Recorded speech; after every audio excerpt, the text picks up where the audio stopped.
What's up, everybody? Welcome to another episode of the Throw Show, where we are going to go into an Olympic preview for the women's discus. And so there's, I would say, 3 to 5 really big players in this competition. I think we've had a really, really big year for women's discus. 2 women up over 70 meters. And both of those throws actually being done in North America, which is almost, I'm positive this has never happened as far as women's discus is concerned. So, Trevor, who are the big players here?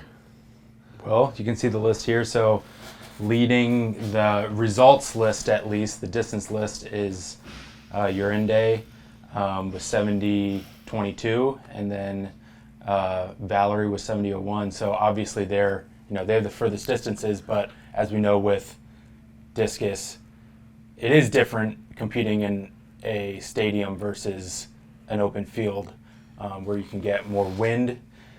Usually in the Olympics, you don't see those as big of distances like that for multiple factors, but being in a stadium is one of those. So I think, how do you think that plays into like some of these other, possibly more experienced, possibly more at least throwers that haven't had those big, outstanding marks this year?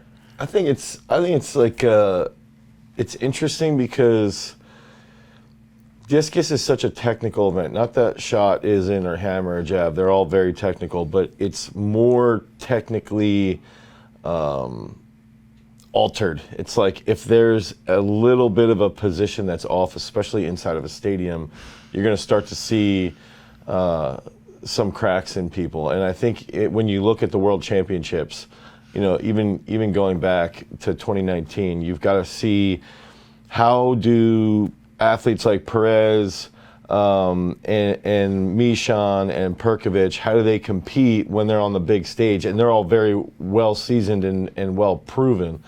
And I think that having that experience at that international level inside of a stadium, and then also just being around the best in the world, plays a huge factor in overall success in especially discus. So I think what we're going to end up seeing is if we can scroll down a little bit, if you're looking at the world list, there's a lot of women around, 62 high to 70. And I think if you look at it right away, like, all right, what's going to be that top 12 mark? And in 19, I want to say it was like 61.80, I think, right around there was the number 12 qualifier.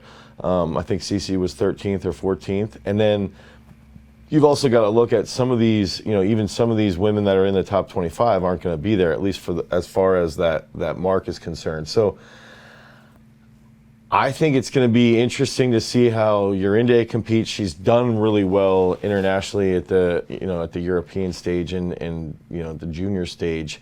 Valerie did not compete well in 2019, but she's been competing really well at trials when there's a ton of pressure on her. She's been competing really well in diamond leagues against Perez and against Perkovic. She's been extremely consistent this Yeah, year. and I think it's a different year. It's 2 years later. So I think her experience in Doha, although her result likely wasn't what she wanted it to be, that's going to play a massive factor in her success. I believe in her success heading into Tokyo, is that I think she's going to be in shape to push those girls. Now, the interesting part is going to be to see what Perez comes back with, and I think it ends up being interesting. You got Melina Mishan here, who's, I think this is her 5th Olympics.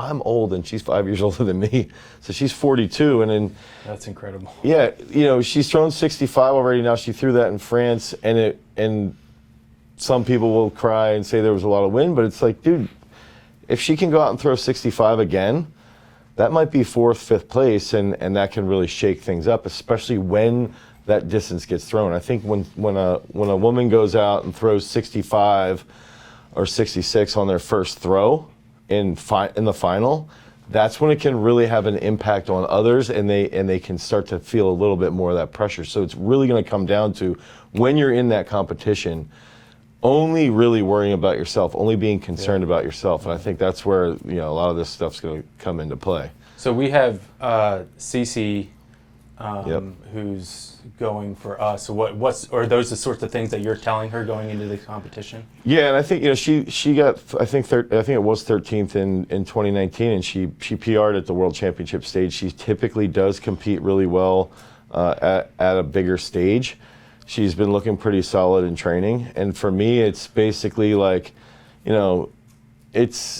I look at it as like almost like periods. You've got to get through that first period, which is qualification, and if we can go out and just be consistent between now and Tokyo, which when this goes out, we'll be there, right? But if we can just be consistent with that movement, she's going to be in a better headspace as far as execution is concerned. And I think on that first throw in qualification, if she can get a decent mark and get through into the final, into that top 12, she's going to do some damage. But it's just got to be worrying about how she's going to execute those movements, how she's going to set up out of the back, because we know how strong she can finish the throw. So it's like really just getting her to focus on herself. And honestly, I think with Cece, one of the benefits with her is that she's an engineer for Ford, so she's very well equipped from the mental perspective. She's managing multiple different things during her life, and on top of that, throwing at a world-class level. And I think those are attributes that we don't typically count into an athlete's performance, but I think in her case, it could really set her up well for heading into that qualification and ideally, getting through to the final, right? Yeah. So I think it's going to be interesting. I think the ones I'm really interested to see is what the Portuguese woman is going to do. There's only one German right now in that top 12 that I see, but as far as distance is concerned, I struggle to say that there's only going to be one German in the final. Usually there's 2 or 3 women that are German. They might not be the best, but it's like their consistency can shake things up a little bit as well. And it's just going to be, I think it's going to be a really interesting competition because it could be sort of like the passing of the guard of who's taking it on, who's going to be controlling that top spot now. So, and that said, Perkovic has still gone 68 this year. So, yeah, she cannot. It would be unwise to discount her at all. I mean, she had 2 fouls in Rio in the final and won it on her 3rd throw after 2 fouls. So I think that Perkovic was also a little banged up apparently in 2019. She was a little hurt, and she's 31. She's not that old. Mm-hmm. So, you're looking at Melina Michon, who's sitting there, and she's 42. So I think it's going to be telling. I mean, obviously qualifying is going to be telling of a lot of what can play out, but it's going to be a fun competition because I think it probably will be 61.50 to 62 to make the top 12. And if you can have that mark consistent in your training, you're going to have more confidence going into that final. And then that top 12 spot, it's going to be, I would say 64 high to 65 would be top 5. And then those top 3 are probably going to be 67 plus, and it's like Valerie's capable of winning it. Perez is capable of winning it. Van Klinken, I think, is definitely capable of medaling. Shade could shake things up. I want to see what the Indian girl, what she can do in that competition setting, how she's going to be competing, especially being outside of India. So it's going to be, there's a lot of question marks, but I think it's going to be cool. It's going to be fun. It's going to be interesting. So let's do some predictions. All right. I want to see down to like 25 or 28. Okay. So the first one is what distance? You got to give an exact distance of what you think will medal.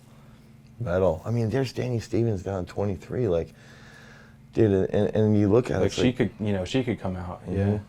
I still think CC could pop something off, and Caballero's down there. Yeah. She might be banged up a little bit too, but she hasn't had a big mark since May. Yeah. Hang on, go back down a little. So you want me to predict, or we're going to predict the. Let's do top 12. Or Let's medal? do what it takes to medal Okay. and who's going to win. Oh, man. Go back up to...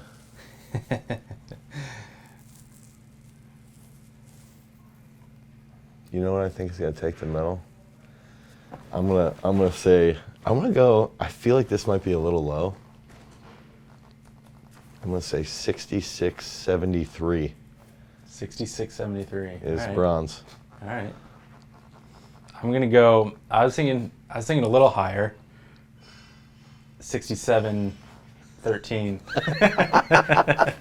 So are we predicting the medals? Yeah, do you want to do the medals or the winner? Do all three? I'll do all three. All right. You want to hear my absurd prediction just because I'm such a homer? What? What, Dane? Please share. Yes. Let me see. I want to go down a little more. Because I do really believe it's going to be, if we're looking at it, like, man.